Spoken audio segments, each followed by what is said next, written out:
మెడ పెట్టుకొని బయటికి గెంటేలోపే ఇక్కడి నుంచి వెళ్ళిపోండి.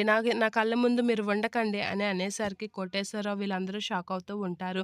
ఇక అక్కడే ఉన్న ప్రమీల వీళ్ళు ఏం చేయలేక అలా చూస్తూ ఉంటారు. శక్తి అయితే చాలా హ్యాపీగా ఫీల్ అవుతూ ఉంటుంది.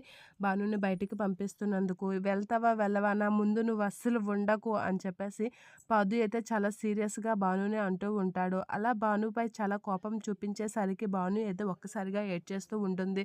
చాలా బాధపడుతూ ఉంటుంది.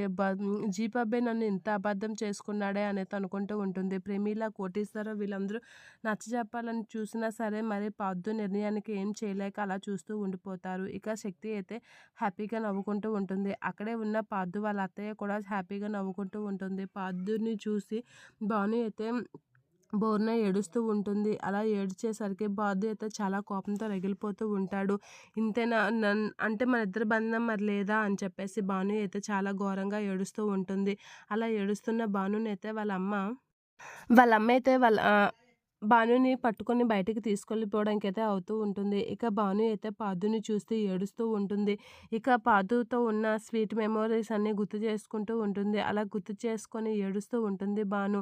ఇక అలా ఏడ్చినా సరే పార్థు అయితే భాను వైపు అస్సలు చూడడు. చాలా కోపంతో ఉంటాడు. ఇక భాను అయితే ఏడుస్తూ ఉంటుంది. వాళ్ళ అమ్మ అయితే భానుని తీసుకొని వెళ్ళిపోతూ ఉంటుంది. అలా వెళ్ళిపోతున్న భాను వైపు నార్మల్‌గా కూడా చూడడు పార్థు. కోపంతో రగిలిపోతూ ఉంటాడు.